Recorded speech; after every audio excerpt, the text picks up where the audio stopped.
Okay, part two of our carbohydrates chapter. We'll just pick up where we left off. Remember, we were talking about monosaccharides, which is really the simplest form of a sugar, right? These monomers that get actually put together into, today, as we'll see, into disaccharides and oligosaccharides, meaning a few of them linked together, and then polysaccharides, meaning many of them linked together. So if you'll remember last time, we talked about how to take the straight chain form, right, Fisher projection form of a monosaccharide and convert it into its cyclic hemiacetal form. And so today we're going to build on that. Now, there are just some things, and this is not material that you need to, the production of corn ethanol, not material that you need to know for our upcoming exam, but we always try to look at some, specific examples.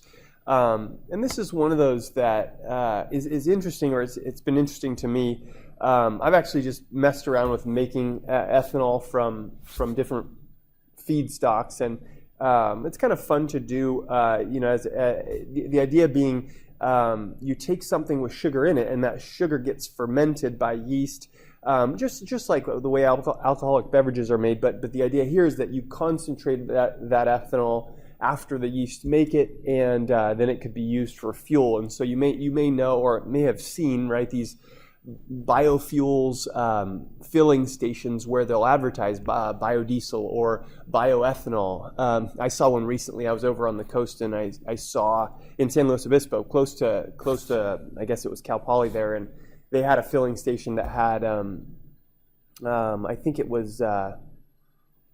Well, anyway, they had bioethanol. There was probably E85 or whatever it was. But anyway, just an interesting way to take a sugar and make it into something useful. And what's I won't go on and on about this, but this gains traction. These ideas gain traction when conventional fuel prices, fuel from petroleum, gets really expensive, because the economics of making ethanol, I should say, from feedstocks like corn and other things, is also not super cheap. But when conventional fuel gets really expensive, then people develop a renewed interest in this. And so anyway, just the process here that you first, like if we're talking about corn specifically, you grind it up, you mill it, and that helps break down the polymers, but they need to get broken in order for the yeast to be able to use them. They can't be in the big polymeric forms. They have to be in the monomeric or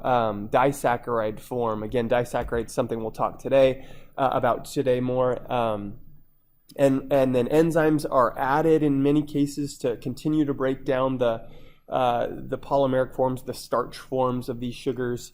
And then finally you get it to a place where the yeast can use it, and you throw in the yeast. And again, it's kind of like making, these just look like big wine tanks. They're a lot bigger than many of the wine tanks you might see at wineries. But this is actually, I have some pictures on here that are actually out on, I think it's Avenue 12 or wherever it is, out in Madeira. And these are, let me see if I can move ahead. Yeah, here it is right here. So it's a plant called Pacific Ethanol. And what's crazy about this plant is it was built brand new, millions of dollars to build it. And then again, the economics were such that, fuel prices were low enough that it didn't make sense to make corn ethanol anymore. Some of you, I'm sure, have driven by this plant. It's right on the railroad tracks. So the idea is that, you could ship feedstocks like corn and other things directly to the plant. And what you see here is, if you drive by, you see all these big distilling towers. And I was talking about remember we said the yeast ferment it, but it's only 12, 13, 14, 15% at that point, at the most probably. And then it gets concentrated by distillation. And what's cool is we'll do a lab this semester where we ferment something, and then we do what we call a fractional distillation to concentrate the ethanol, and that's exactly what happens here. So kind of cool. Here's just a place. There's obviously a lot of corn in the Midwest, so there's more interest in doing these things where you're closer to the feedstock. So anyway, and here's just one of these filling stations I was talking about. And we don't need to talk about upsides, downsides. It turns out you can take grasses and make ethanol out of them, but it's also the specialized enzymes that need to be able to break down the grasses, the cellulose in grasses, are also expensive to isolate and have a lot of. So anyway, it's just one of those things to be aware of, and I'm sure you've seen probably E85 vehicles around. I know GM had made a lot of them, and others have made some of them too. So anyway, kind of interesting. So sugars, carbohydrates, really useful, right, for other things besides just eating them, right? Okay, so now let's talk about, again, now this is stuff that we do need to latch onto, and we are, going to be responsible for. So the first thing is, I think this is probably a figure from our textbook. The first thing is we're going to look at how what we call glycosidic bonds, and so these are the bonds that we said we're going to take monosaccharides and start to link them together. So obviously a disaccharide, di meaning two, is two monosaccharides linked together. The bond that links them together is called a glycosidic bond. Okay, so anytime you have a glycosidic bond, I guess generically you can refer to that compound as a glycoside. But you see here, it's not two monosaccharides. This is just an example, I think, from our text. The idea here is that you have just another alcohol that comes and reacts with one of the OHs on our original monosaccharide, excuse me, and you form this glycosidic bond. Now, one of the things that we need to remember, and I think there we go. So, okay, cyclic acetal, but that's really what I wanted to talk about is recall. I'll just put recall.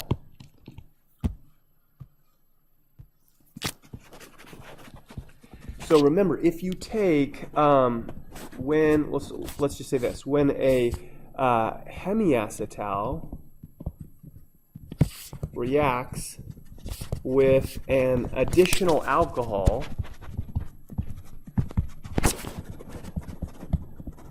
I guess I'll just put, when acid is present, you need a little acid. If you're doing this, living organisms don't necessarily need the acid, but if we're doing it in a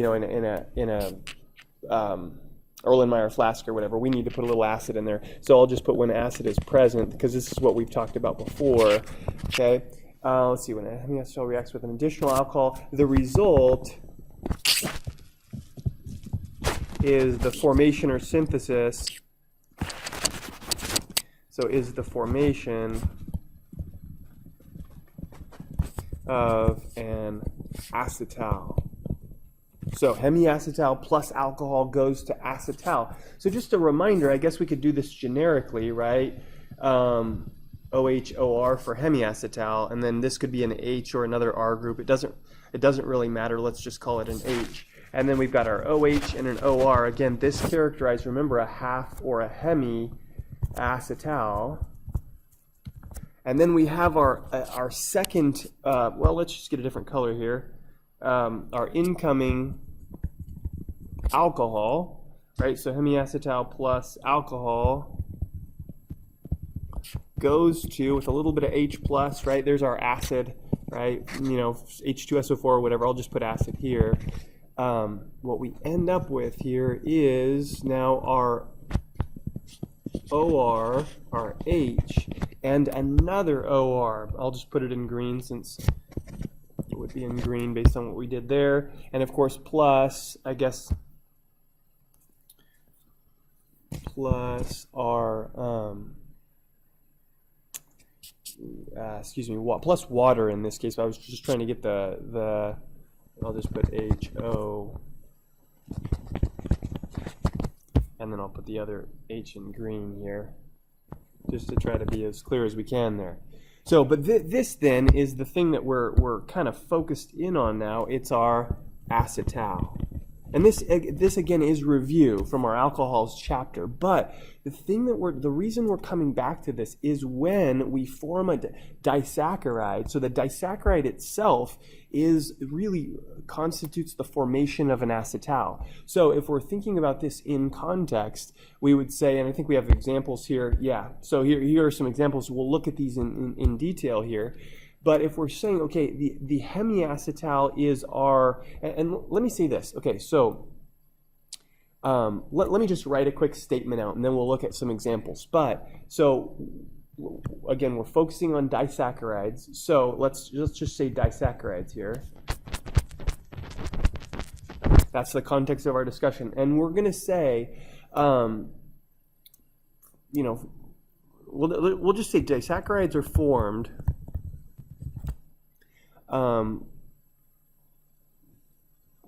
from two monosaccharides held together by a glycosidic bond. Okay, so let's say this though. So we'll just expand on that. A glycosidic bond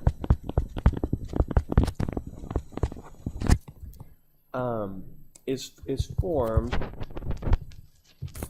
between an original, and you'll see where we'll go with this when we do an example. Original, whoops, I don't know why that does that. It's my finger, I think. Hemiacetal. I'll just put usually.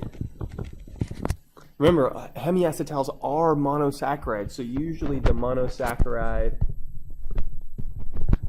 just the way that we write it, as you'll see here in a second, usually the monosaccharide on the left or on top.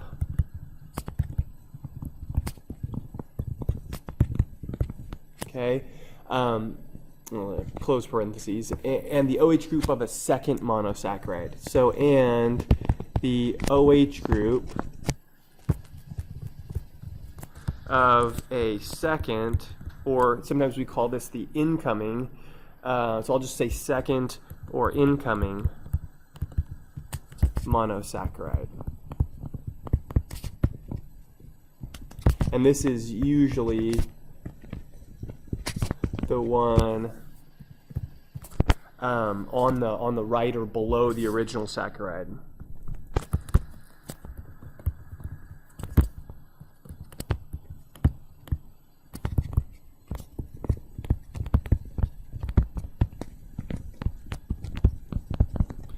Okay, so below the original monosaccharide. Okay, so disaccharides then, because again, what we're saying is we have an original hemiacetal, right? There's an original hemiacetal, and then we react it with the OH group of a second or incoming monosaccharide. So we should make sure we say disaccharides are acetals. Whoops. Acetals, yeah. Just so we're clear. Okay. All right. So let's look at examples, and this will hopefully again become clear here in a second as we start to look at some of these examples. Now, these are just examples from our textbook. I want to show you how these things actually come to be, meaning how they form. So we'll pull them apart and then we'll put them back together. But I'll just here's an example of sucrose. We're going to talk about reducing versus non-reducing sugars, so some stuff you see on the slide here. But we'll make sure and talk about it. And you'll notice that you have a glycosidic bond here. Now, one of the things, maybe I should just put it on the last slide. I'll go back and refer to kind of break down what a glycosidic bond is. Or actually, we'll do it when we look at a specific example. So let's all right. So here's lactose again. We'll look at a couple of these. Here's maltose. Just we can refer back to these, but I want to get to a clean page here so that we can look at examples. So example number 1. We'll look at sucrose. Now, again, I know it was on that slide, but I want to show you how it gets put together and be a lot more clear about some of the verbiage we use to describe the glycosidic bond and the disaccharide. So let's just say this: sucrose is formed by connecting alpha D glucopyranose. So I'm hoping This is familiar to us. Remember, that's the pyranose form, the cyclical form of glucose, what we talked about last time, right? And we'll call that the original monosaccharide. To beta D fructofuranose, whoops,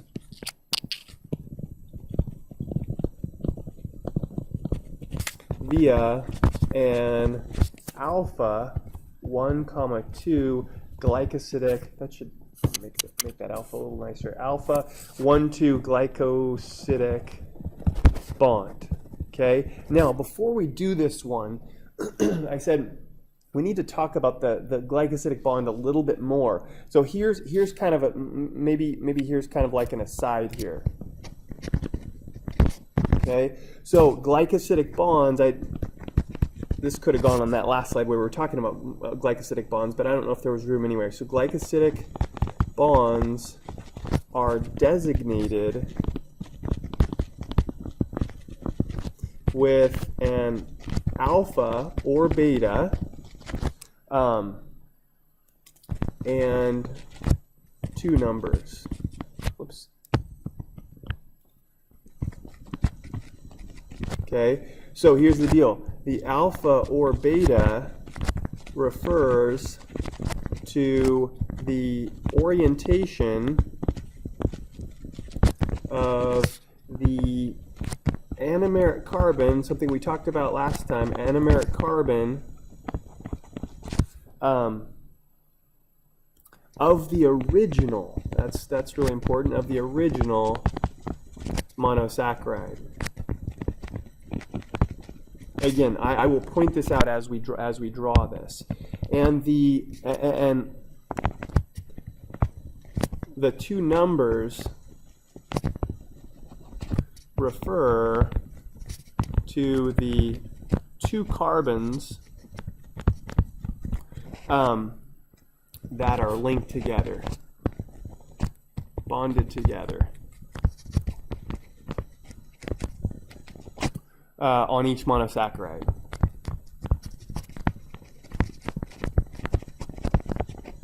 Sorry, on each monosaccharide. And I'll just put original first, incoming second.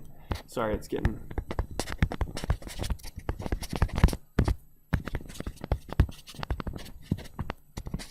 So original is the first number, the incoming one is the second number. Okay, so here's an example. Promise it'll clear up as we look at these examples.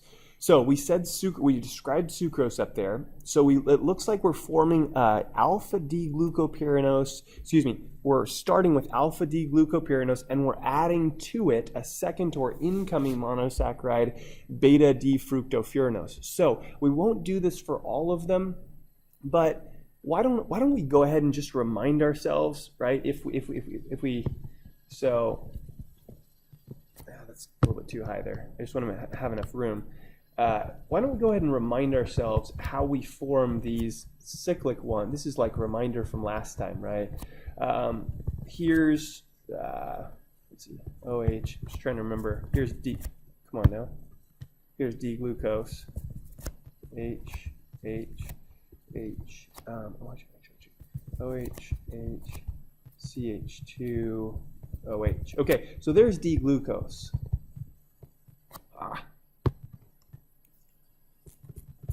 Okay, now when D-glucose, remember, gets converted into its cyclic hemiacetal form, these two are linked together. I know this exact one is in our notes. So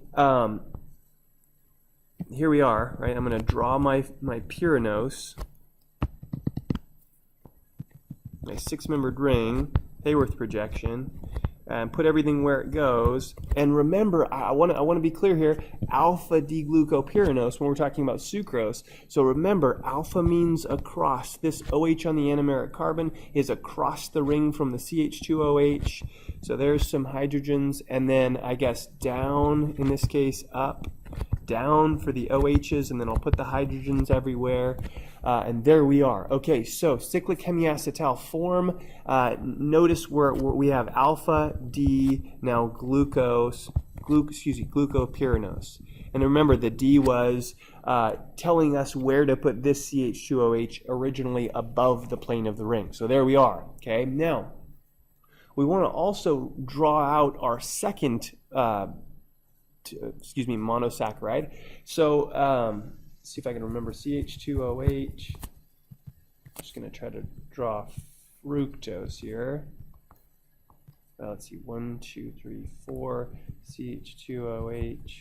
So this would be D-fructose.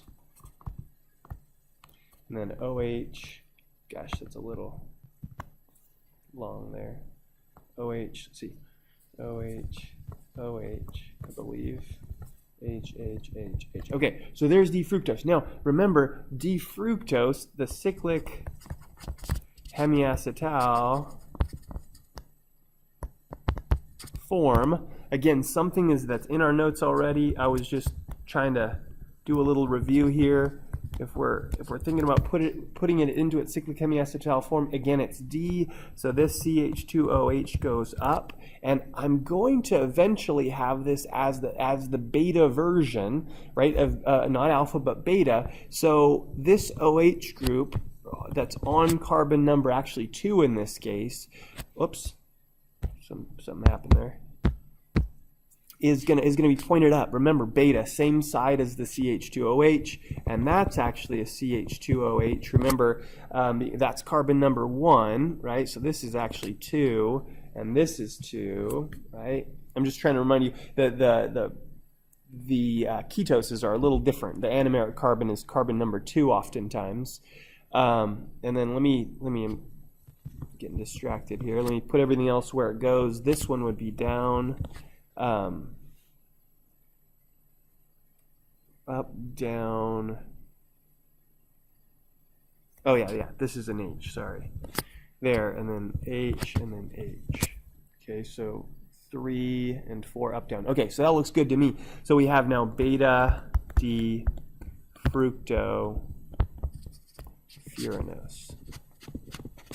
Okay, now's the time where we talk about connecting these into sucrose, which is a disaccharide. So 2 monosaccharides. Now, notice we have our alpha 1, 2, so beta D-fructofuranose, and we're talking now about the bond. Let me get a highlighter and say, okay, this is the bond that connects these two together. Okay, the alpha 1, 2 glycosidic bond. Remember, the alpha refers to the orientation of the anomeric carbon, and here's the anomeric carbon on carbon number 1, and it is, or I should say, there's the anomeric carbon, but notice how the anomeric carbon is alpha, meaning the OH is pointed down with respect to the CH2OH there, and so again, that's really where that's coming from. Orientation of the anomeric carbon of the original monosaccharide, which we've already designated as our alpha D-glucopyranose. Now, if we're looking at the numbers, that means I'm connecting, and let me just get, well, I guess I labeled the anomeric carbon of fructose already. Looks like I have a highlighter here. Let me go back to the pen. So I'm connecting carbon number 1 to, here's my highlighter, carbon number, oh no, not that one. I wonder if I can highlight over it. Probably not. Let's try. No. Well, okay. Carbon, that's okay. So carbon number 1 to carbon number 2, right, of the beta D-fructofuranose. Now, of course, we have to talk about how this looks. But let me do one other thing. Let me get the pen back here. And I want to do what we often do, which is to say, okay, when I react these two things together, I basically am, remember, pulling out a water molecule. And so when I do, the new bond that forms, there's really 2 bonds between carbon 1 and carbon 2 are a C to an O, and then this O or excuse me, a C to this O and back to that C. So we're gonna draw this on the next slide. Okay, so I'm gonna need to, I guess, redraw both of these actually. So let me just quickly redraw these.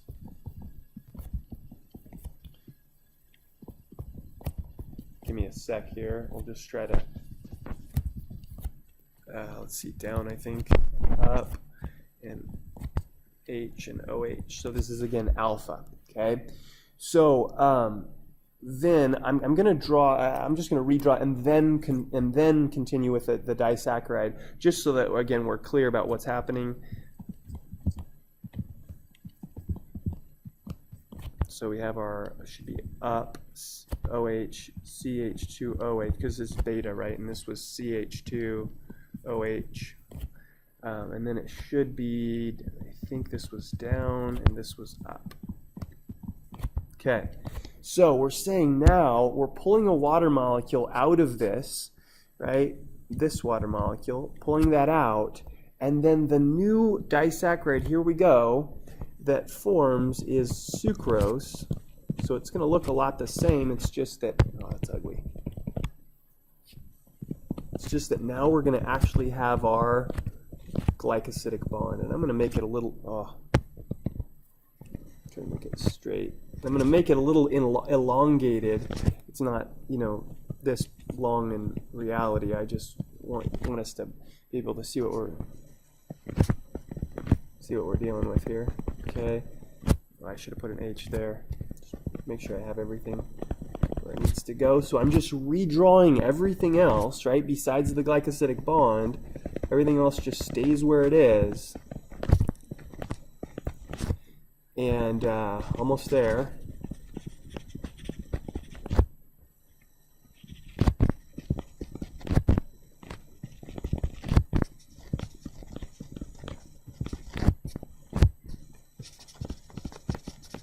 Okay, good. Okay, so now, and I want to point a few things out, okay? So I want to highlight a few things. So this actually now is the glycosidic bond. Now we're tempted to say, and this is interesting, right? We're tempted to say that, notice, back to the pen, notice that this is, again, carbon number 1. This is carbon number 2. This is the alpha glycosidic bond. Now, sometimes we get confused and we think, oh yeah, the whole thing is the glycosidic bond, this carbon-oxygen and then this oxygen-carbon, or maybe even just this bond right here. But it turns out this is not. Now you look some places, I'm sure they're going to generally refer to the entire thing as the glycosidic bond, but I want you to think of the first bond from the original to the original monosaccharide to the oxygen as the alpha glycosidic bond, not the alpha glycosidic bond here, okay? Because if you're thinking about this right, then we get confused and we're like, wait a minute, that's a beta orientation bond. Or if we're thinking about the second or incoming monosaccharide, we talked about that as being beta, so technically this bond is not alpha but beta, and so it's the original. I know I'm saying this a bunch of times, but it's the carbon oxygen coming from the original monosaccharide that's designated as either alpha or beta, and in this case alpha. Okay, so here's our disaccharide, which was sucrose. And again, if we're thinking about what it is, it's actually an acetal, a cyclic acetal. Okay, a cyclic acetal has formed. Okay, so it's sucrose, but it's also a cyclic acetal. And if we want to think about why, just to remind ourselves, that carbon right there, right, is attached to an OR and another OR. So remember, that's what characterizes a cyclic acetal, is a carbon that's attached to two OR groups or O-alkyl groups. Okay, all right. So what I want to do now is look at another example, and we can since some of these are, I want to do at least one that's not on the slides maybe at some point. But this is sucrose, and again, we need to talk about why it's what we call a non-reducing sugar, and why lactose, which you see here, again, a figure from your textbook, is actually a reducing sugar. But let's do a little bit more practice of actually making these disaccharides from monosaccharides, and then we'll talk about reducing versus non-reducing sugars. Okay. So let's go ahead and come back to here. Okay, so let's do lactose. Again, a disaccharide. So let's just say is a disaccharide formed by connecting. So in this case, it's let's see. I'm trying to remember. It's galactose. So it's beta D galactopyranose, which is the original monosaccharide.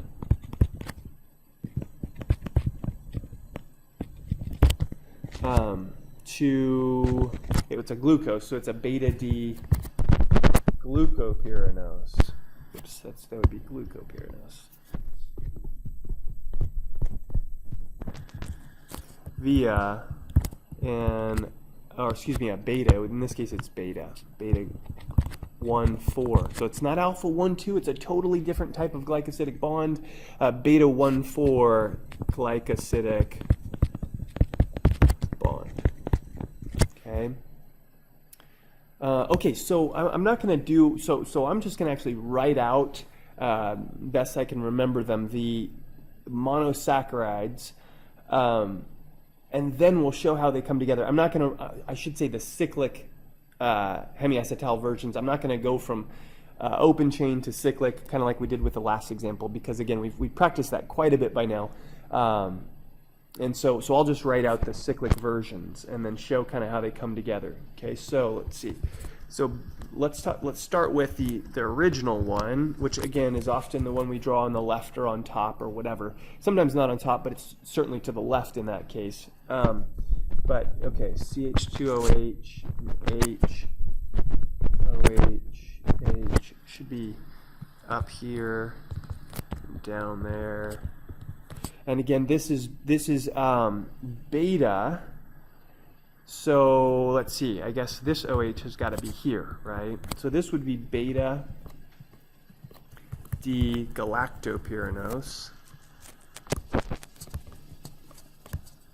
And then of course let's draw our glue. We've done glucose quite a bit, but in this case it's beta D glucopyranose. So let's do that one here.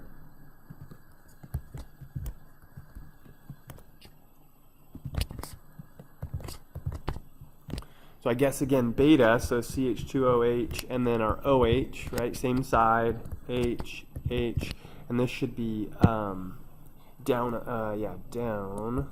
and then up, and then down.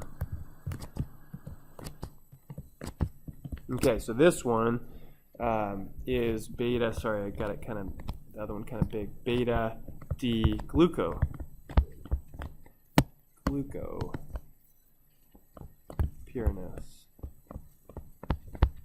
Okay, now remember, okay, so if we're numbering these, right, it's 1, 2, 3, 4, 5, and 6. And on this one, same thing, right, it's a aldose. So 1, 2, 3, 4, 5, and 6. So notice, look at our glycosidic bond. We have a beta 1,4 glycosidic bond. So again, beta refers to the orientation of the original monosaccharide. So that's beta, and it's linking carbon number 1. Here's our highlighter. Carbon number 1 of the original monosaccharide. There we are, right, to carbon number 4 in this case, right? Now, not 1, 2, but 1, 4. So here's carbon number 4 of the incoming or second monosaccharide. And the way that this works, right, is that, again, we'll pull out a water molecule. So we'll pull out, again, I guess we could circle it a couple different ways. I need a pen, not a highlighter. But let's pull out this water molecule right there. And the result then is, and I'm going to have to probably draw this a little smaller. The result is our disaccharide, and I'll try to put, I'll probably have to make that a little longer.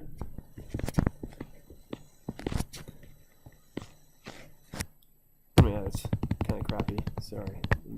Start over here.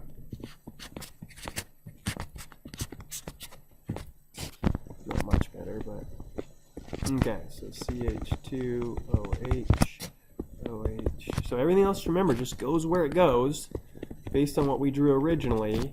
And then we have our H and our OH, and then this becomes the glycosidic bond, which I'm going to kind of exaggerate here. So H there.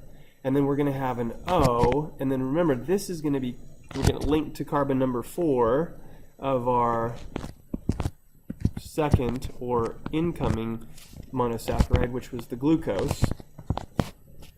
So again, we'll just draw. And now let me okay, let me point something out at this point, right? Because we haven't encountered this yet.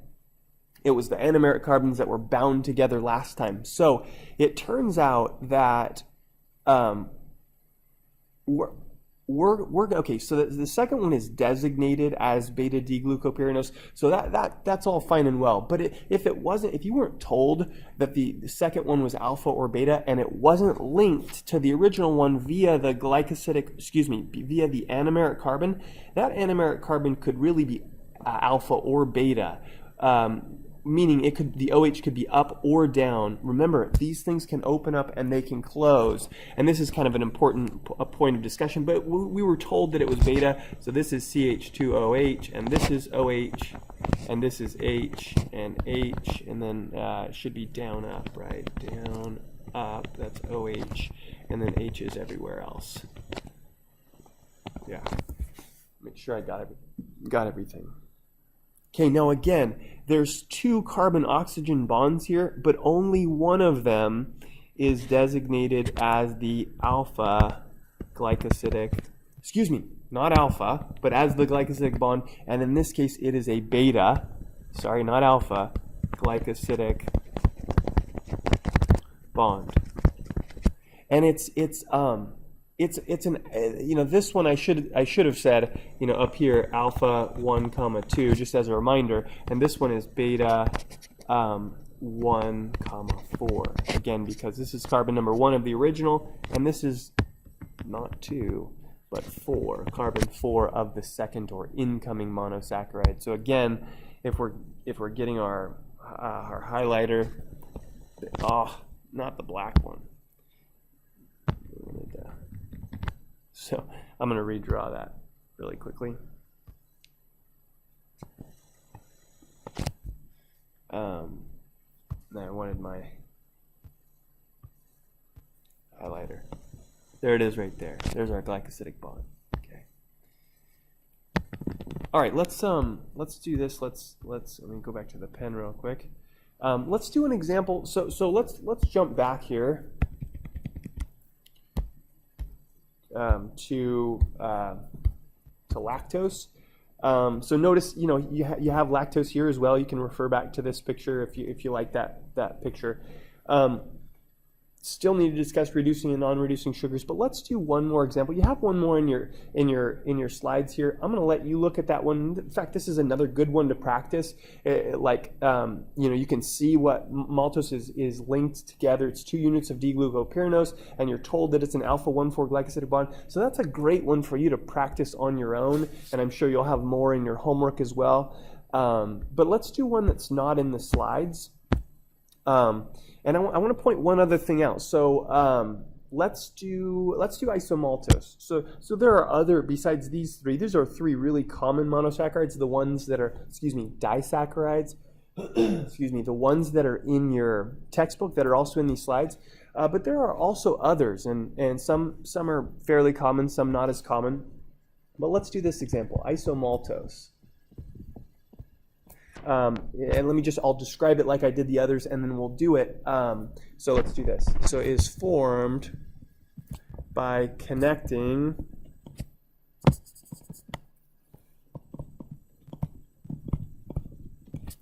two, let's just put, okay, we won't designate them as alpha or beta to begin with, and you'll see why I'm doing this. 2-D-glucopyranose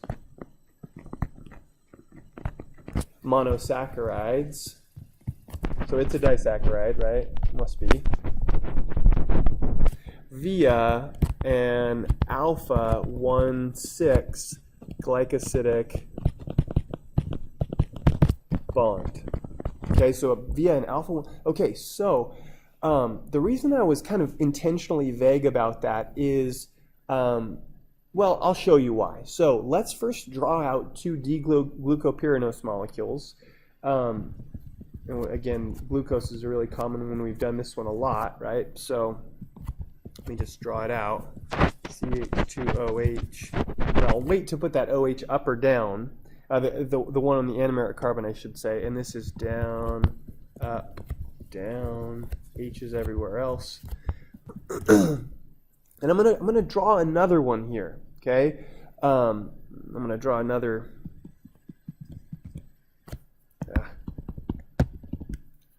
D-glucopyranose, like we're meant to do here.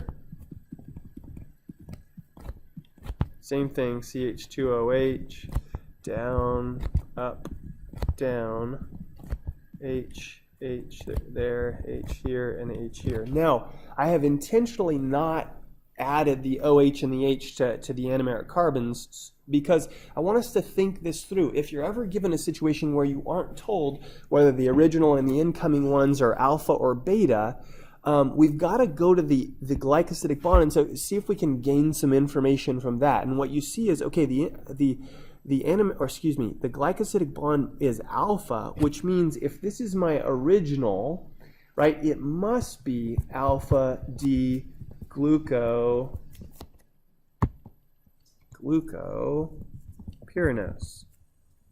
Because again, I'm told that that glycosidic bond that eventually forms is an alpha glycosidic bond. So for that reason, it must be true that this OH is pointed down and this H is up because that makes this now an alpha D-glucopyranose. Now, another thing that we've got to keep in mind is, okay, well, what is this one? Is it alpha or is it beta? And I'm just going to write could be either alpha or beta D-glucopyranose. Again, this is one of those situations where the anomeric carbon isn't the one, right? This isn't a 1,1 glycosidic bond. It's a 1,6 glycosidic bond. So we're going to link carbon 1 with carbon 6, the OH, I should say, of carbon 6. So really, if we're talking about the anomeric carbon, we weren't told whether it was alpha or beta. So let's just make it, beta here, right? Let's put the OH there and the H there. Okay, and I'm just going to circle. I'm going to say could be either alpha or beta, and I'm just going to put we chose beta. Okay, so putting it all together though, again, because remember this thing can flop open right at that anomeric carbon and close, and then it would be alpha, right? Or it could be alpha, right? When it closed, or it could again be beta. So putting this all together into the disaccharide, again, kind of reminding ourselves that it's really this. I'm trying to remember how I circled them. Yeah, it's really this, right? This OH, or we could circle the other OH, it wouldn't matter, and that H, okay, or the other way. But we pull out our water molecule because remember, it's a 1,6 glycosidic bond. So we're linking carbon 1 here with carbon 6 there, something we haven't seen before. Whoops, sorry, I dropped my pen. But so it's new. But the result, right, is we'll draw it down here.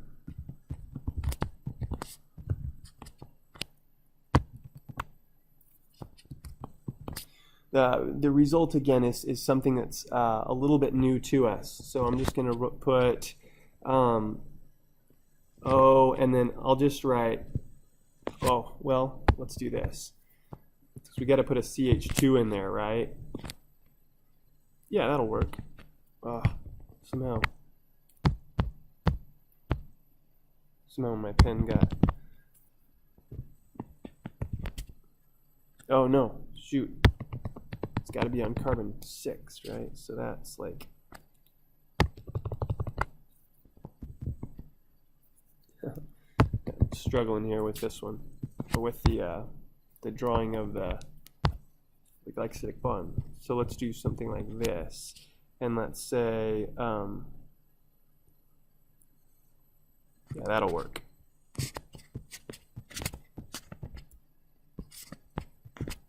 And we can put everything else where it goes, right? Because we have that CH2 and then the O, because this is carbon number 6, right? And yeah, that's fine. That's fine. We'll just put we said that this was beta, so we'll put OH there and H there, and everything else we can just fill in now.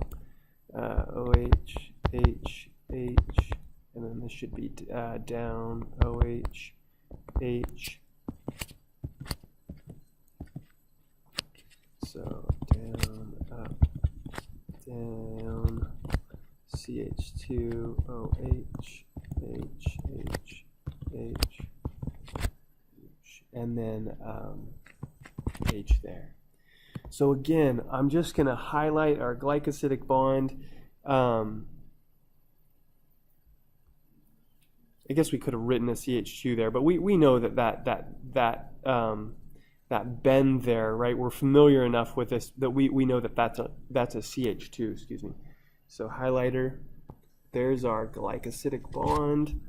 And notice again, we're back to alpha. This is an alpha glycosidic bond. Yeah. Alpha. Notice it's 1, and then that's carbon number 6 right there. So this is a 1,6 glycosidic bond.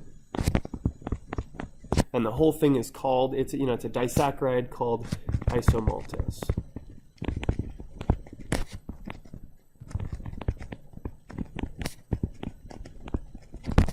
Okay, now, the next thing, let me make sure that I'm just going to clean this up a little bit. The next thing is I want to see if I have another, good, I have another page here.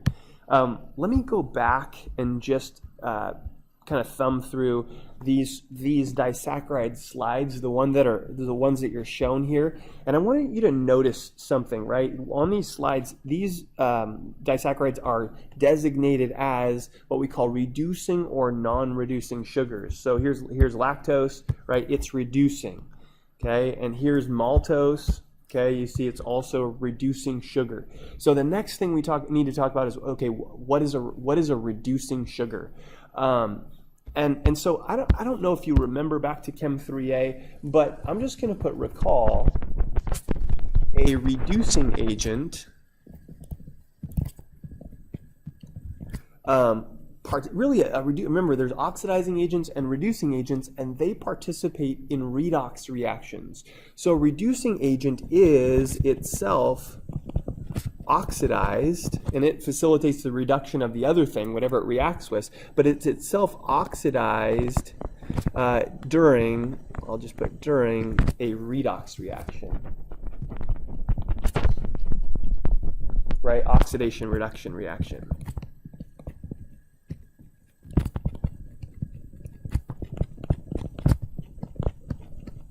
Okay, so what we're saying is reducing sugars are oxidized, non-reducing sugars are not easily oxidized. So let me say that really quickly. So reducing sugars are easily oxidized,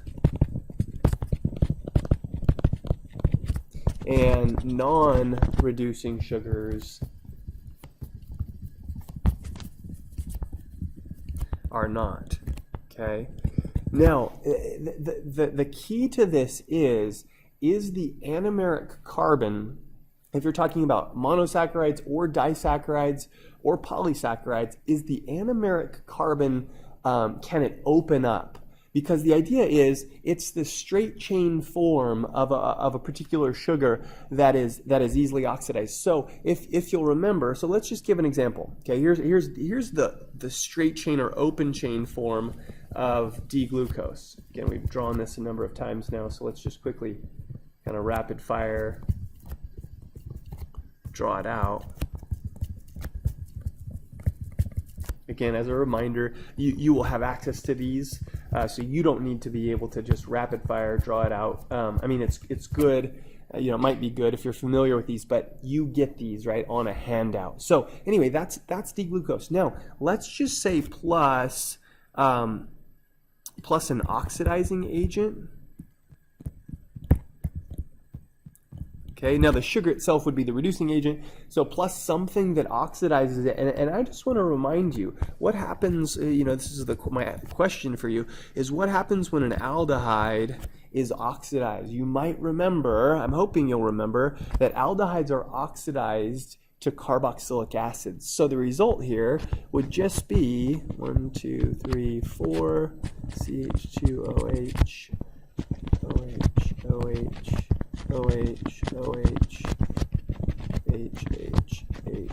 H. Okay, so the result would just be aldehyde gets converted to carboxylic acid. Okay.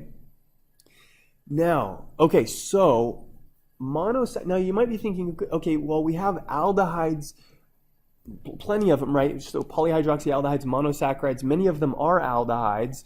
So I'll just put here, I'll put D-glucose has been oxidized.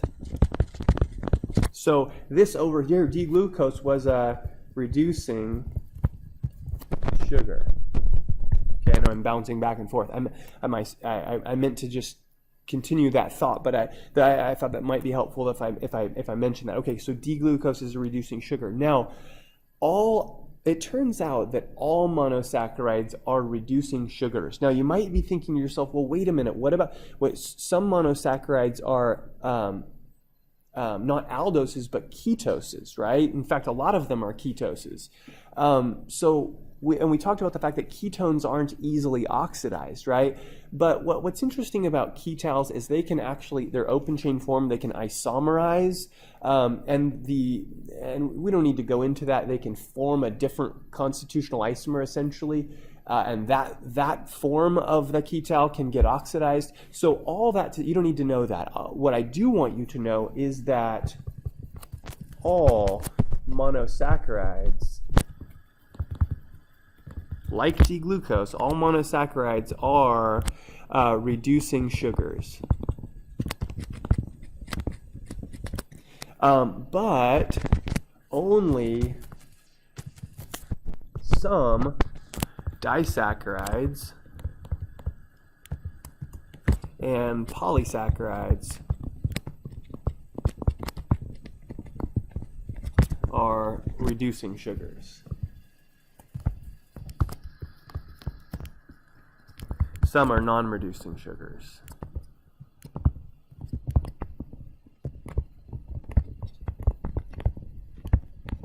Okay, so the key to this, okay, so monosaccharides, okay, but let's look, now we're again talking in this section about disaccharides and polysaccharides. I want to now go back, excuse me, to our disaccharides, the ones we've made. Namely sucrose, and then we can look at lactose, and we can look at isomaltose. And I want us to notice. Okay, let's take a look at sucrose. I want us to notice how both anomeric carbons. I'm going to get the highlighter here. I think I have a laser pointer. Okay, so do you see how this anomeric carbon and this anomeric carbon are both tied up in the glycosidic bond? If that is true, if all of the anomeric carbons are tied up in the glycosidic bond, they can't, that monosaccharide can't open up, right? And we said it has to be true that if it needs to be able to open up in order for it to become oxidized, or for the sugar itself to be a reducing sugar. So for that reason, we can add, right? Well, if I go, let me go back to our pen.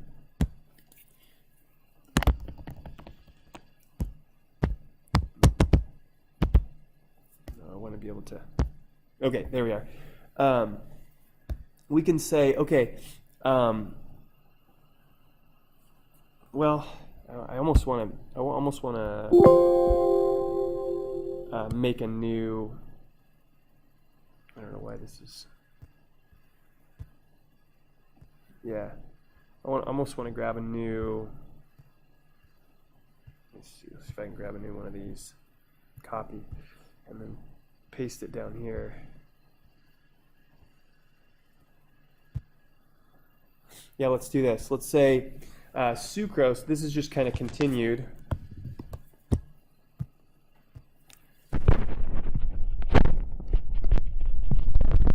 Sucrose is a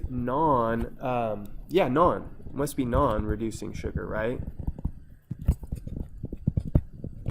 Because both anomeric carbons, right, of each of the monosaccharides are bound up, or we'll just put, well, are part of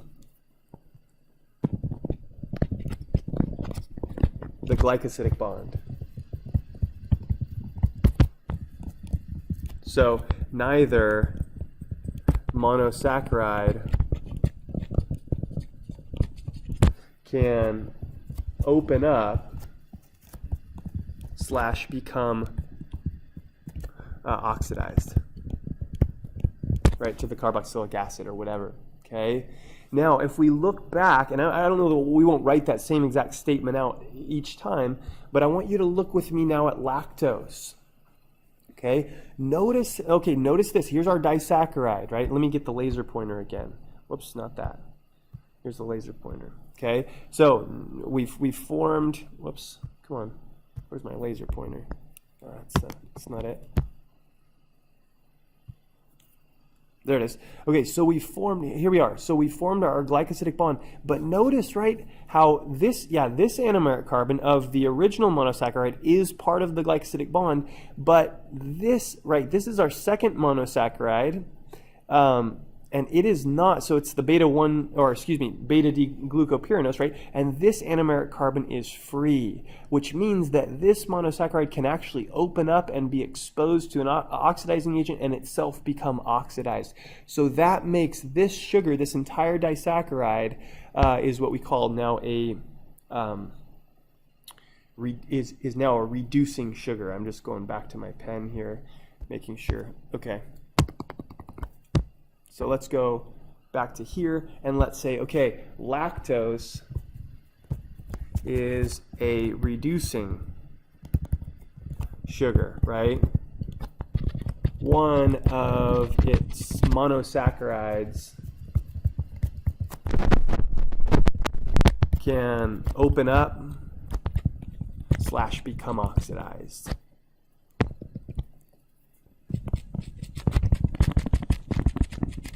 Now let's look at, just really quickly, let's go back and look at, where are we at? Isomaltose, yeah, that was the other one.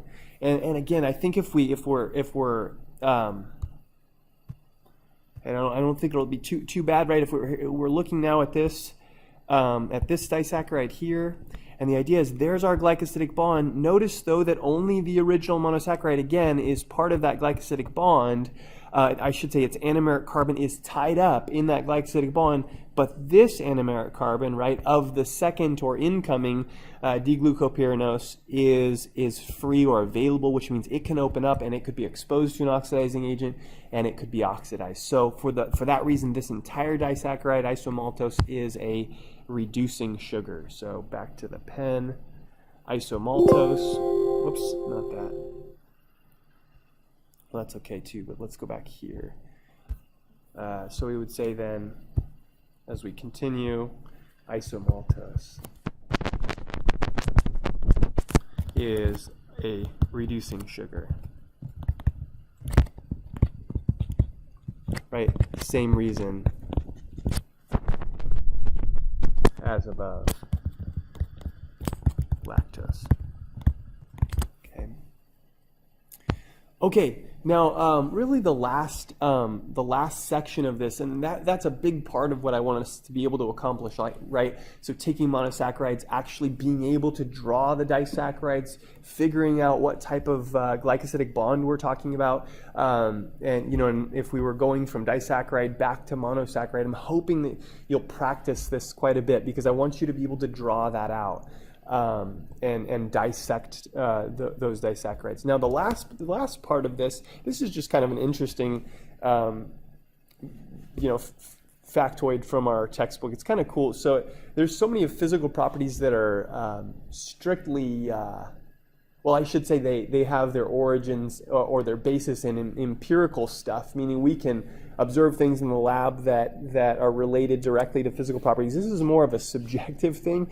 It turns out that relative sweetness, and you may recognize some of these sweeteners, some of them are actually synthetic sweeteners or artificial sweeteners that are way, way, way even more sweet, I should say, than like the fruit sugars, like fructose or like, glucose or some of these other ones that were that occur naturally. Excuse me. But what I was getting at earlier was that, or just a second ago, was that this stuff is not so empirical. I suppose it is in some sense, but it's more subjective, meaning they get people together, they make panels of people and say, okay, how sweet is this to you on a scale of 1 to whatever? And it's kind of cool how different how they come up with these numbers, right? So anyway, there's not a lot to be said about that. But it is relative to sucrose, which is kind of the standard table sugar. So, okay, now the last thing, so we've talked a lot about monosaccharides, we've talked a lot about disaccharides. The last thing we're going to do is talk about polysaccharides. Remember, many now monosaccharides linked together, and most of the stuff that I want you to know is actually on the slides. I might say a few additional things here along the way. But we know now what alpha-1,4 glycosidic bonds are, or alpha-1,6 glycosidic bonds. And what you see here, so there's 4 polymers that we're going to talk about. So 2 of them are considered starch, so amylose and amylopectin. And then we'll talk a little bit about glycogen, which is stored in our bodies, and we'll talk a little bit about cellulose. So amylose, you see some of these details about amylose and amylopectin. I want you to know how these are held together. Amylose is, interestingly enough, is like more of a straight chain version of starch. By the way, both of these, in fact, all 4 of these polymers that we'll talk about are made of glucose molecules linked together. So amylose and amylopectin, the main difference is that amylopectin is branched. And what you'll see here, if we get our highlighter out, laser pointer rather, is that at a branch, so this would be like the straight chain version. If there wasn't this branched additional glucose at a branching point and it continues here, if there wasn't that, this would just be a straight chain version, and then we'd be talking about amylose. Okay, but amylopectin, at the 6th position of some of these carbons along the polypeptide chain, there are additional regions where I'm just trying to get at the fact that there's branching in amylopectin, and those branched areas are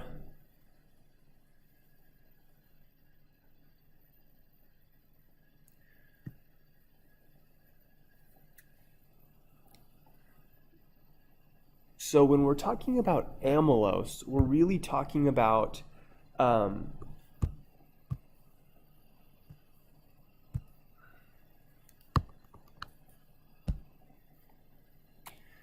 okay, so when we're talking about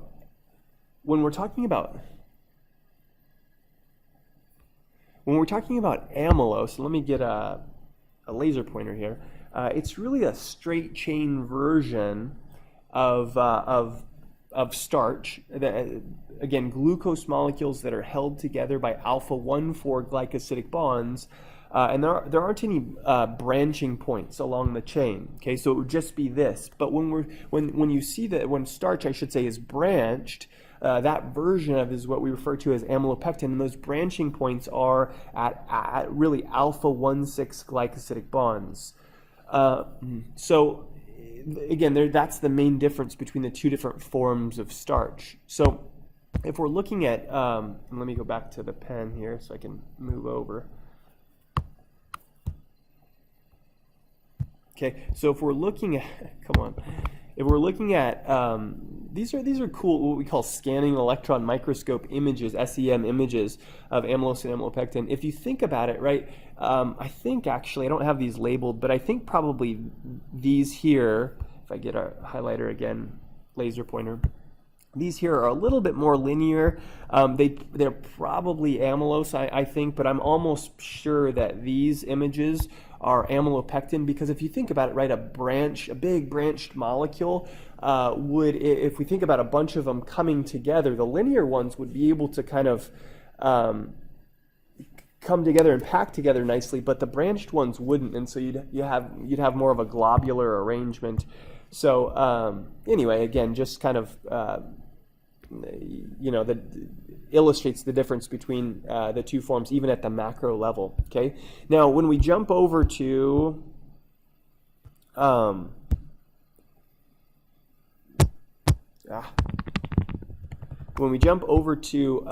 next polysaccharide, the second one, or the third one, if you consider the two different forms of starch, this is glycogen. And the thing I want you to see about it's not like a wonderful picture, and if the resolution was better, you'd be able to see that all those little dots are actually six-membered rings. And so what we're meant to kind of derive from that is that these are a bunch, again, glycogen is exactly like one particular version of starch, and I'll let you look at it and think about this for a second, right? If we look closely, notice that these chains are actually branched. So glycogen is almost exactly like amylopectin, okay? In that, you have all these glucose molecules, and you can see that they're joined together by alpha-1,4 and alpha-1,6 glycosidic bonds. The 1,6 glycosidic bonds represent the places where these chains are branched, just like with amylopectin. The main difference here is at the beginning, at the middle of this big kind of molecule that branches out, you have this protein. And so sometimes we call it a glycoprotein. And you see that this is one of the ways, like when we want our bodies store glucose inside some of our cells, liver and muscle cells in particular. This is one of the ways that we store glucose. So when we're in need of glucose, we have these enzymes that come and clip off little, clip off, one glucose at a time and send that glucose into glycolysis. And that you may have studied glycolysis, and we'll talk more about it later in the course, but it's the place where then those glucose molecules are converted into energy for us. So this is a way that we really store energy, when we need it, we can access it. So it's kind of interesting as well. A lot of cool connecting points there. Now the last thing. So the last polysaccharide that I want to talk about is cellulose. Again, it's just a bunch of glucose molecules that are linked together, but notice, right, not alpha one, all of the last three, right, we discussed were all alpha-1,4 and alpha-1,4,6, glycosidic bonds. Cellulose has beta-1,4 glycosidic bonds. And it's very linear. So again, if we jump ahead and you look at these SEM images, you can have a lot of cellulose molecules linked together, or should say that are interacting intermolecularly. And so I'm hopeful that if I asked you, hey, if I had some cellulose molecules, big linear chains that were right next to one another, how would they pack together? What would be the strongest intermolecular force that would allow them to kind of pack together? And I'm pretty sure, right, because of all the OHs, you would say, oh, it's definitely hydrogen bonding, the thing that kind of holds those together. So again, you see a lot of cool SEM images, and those are these strands are very linear. Because again, these molecules are linear and they pack together very well. So now, one thing, you see some additional stuff on the slide, and again, these facts are important. I want you to more or less be able to know how these different polysaccharides are held together, and then what distinguishes them from one another. But the other thing that I wanted to point out is that we So you see that this is sometimes referred to as cellulose is dietary fiber. Remember when we did our T lab, it was the junk that was insoluble, right? That we originally filtered out. And it turns out we can't digest that stuff, right? This is like herbaceous leafy stuff. We're not able to digest that stuff, and it's kind of on this slide.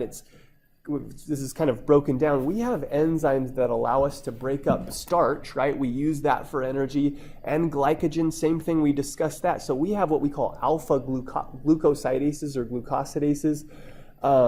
More to come on this in our chapter. We have a nutrition chapter down the line.